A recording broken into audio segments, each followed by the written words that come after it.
Okay, you've worked on your own repository, but now let's say you want to contribute to another repository, or you want somebody else to be able to contribute onto yours. Let's take a look at the development practices of branching, forking, and pull requests.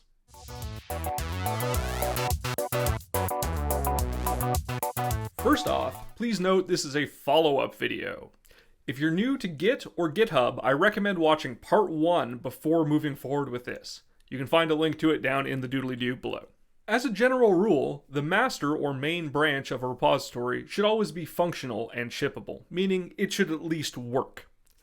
With that in mind, a good development practice is to create a feature-specific branch whenever you're doing new work that you can test before merging that into the main branch.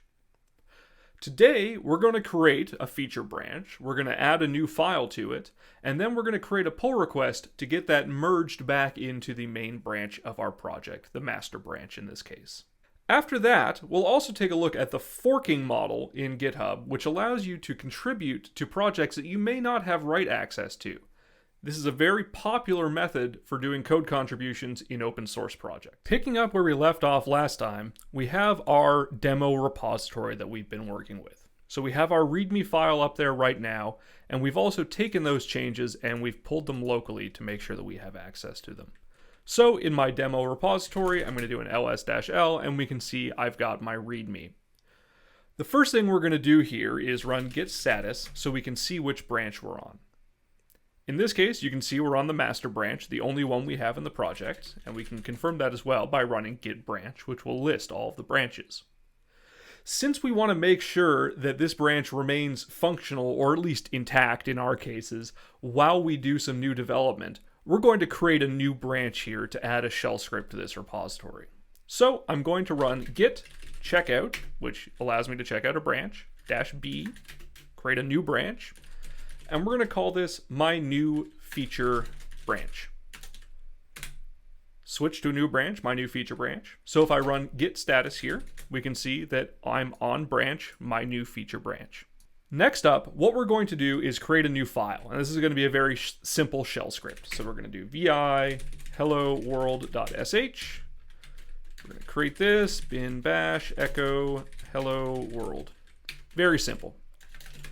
The next thing we're going to do, since this is a shell script, is we're going to make sure it's executable. So chmod 700 hello world. And I will note that Git will also track these file permissions. So if you go back and clone this repository to your machine, for example, that file should show up with the same permissions. So we can run this, think of this as a very basic test, and we should get hello world, which we do. Now that we have that created, we're going to stage those changes. So we're going to see git status, we have one new file. We're going to do git add -a, as we did last time, just adding all the files we've changed. We're going to do git commit -m. I've added a shell script. And then we're going to do a git push to push these changes up. Okay, note here that unlike the master branch when we pushed it, I got an error running git push. And this is what I referenced might happen in the first video. In this case, it's just telling me the correct command to run to push my new branch. So git push set upstream origin, my new feature branch. So there we go. We can see that the branch has been pushed. We're going to go back to the UI here, and we're going to go into the repository, and we can see that my main branch here, master, still only has the README. But you can see I also have a thing here saying my new feature branch was recently pushed. So we can go under this branch menu and actually change over to that. And here you go. You can see that hello world.sh is now available in the repository. Now that we have our changes up in the repository on github.com, let's try to get those changes back into our master branch. So if I go back to my repository here, again, I have that message saying my new feature branch was recently pushed to, and I also get a button to do a compare and pull request. And I'll note that you can also create these pull requests under the pull request tab here, or if you're feeling really ambitious, you can use the GitHub CLI to do this. But note that that's a different tool than the git commands that we're using here today. So we're going to go in, we're going to click on compare and pull request, and this is where we're going to add a title to our pull request and a description. I've added a simple shell script to demonstrate how we can merge code with a pull request. All right. You can add reviewers, assignees, labels. These are all going to be specific to the project and whatever standards that project has. In this case, it's just me contributing to my own repository, so we're going to leave that all blank. Next up, I'm going to click on Create Pull Request. And you can see now, pull requests is 1. And in my pull request, we can see my title, so I've added a shell script, and my description. I've added a simple shell script to demonstrate how we can merge code with a pull request. So again, coming back to my demo repository here in another tab, we can see that on the master branch, that shell script isn't there, the hello world.sh. Once I merge the pull request here, so confirming the merge, we can see back on this tab that on the master branch, I now have hello world.sh. As a matter of hygiene, and note that this can be configured to be done automatically, after you've merged a feature branch, it's usually a good practice to delete that branch, just so it isn't sticking around filling up the UI or the Git branch output. So we're going to delete that. All of that history, again, is all saved in the repository. I can go through and take a look at the repository commits, for example, and I can see where all these changes came from. So my merge, creating the shell script originally, all of these are always maintained, so there's no need to keep those extra branches around.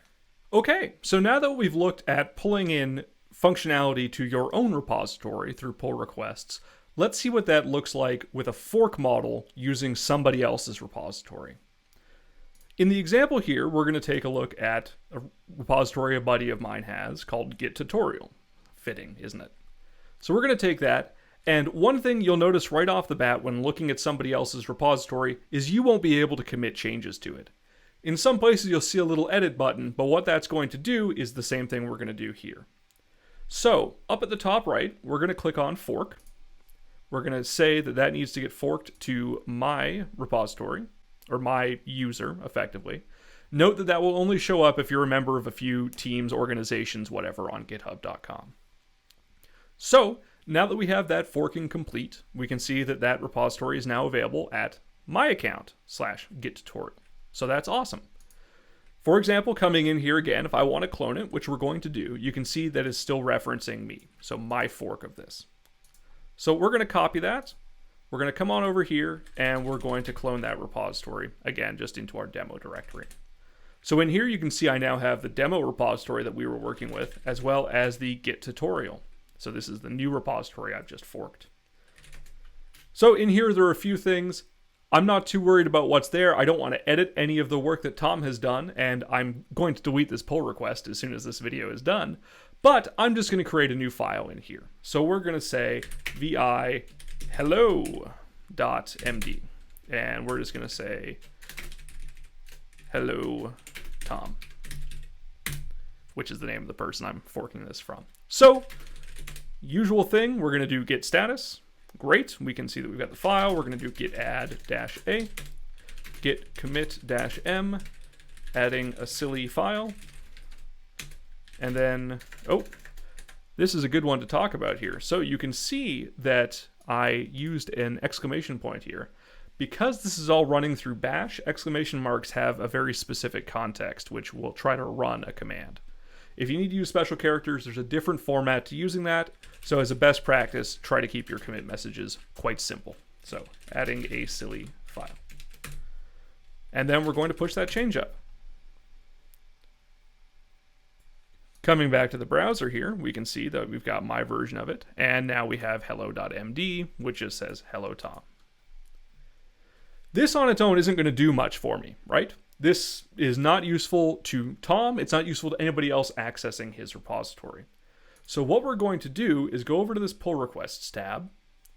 We're going to click on new pull request. And we're going to say that we want to take my changes here, so head repository MacLeod Git tutorial, and we want to merge those, or more to the point, create a request to merge those into Tom's version of this repository. So we're going to say create pull request. We're going to say adding a silly file. And then I'm going to say, hello, Tom, please disregard this pull request.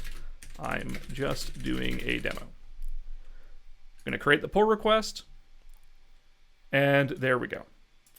Just like for my own repository, this will now allow Tom to pull changes from my fork back into his source repository.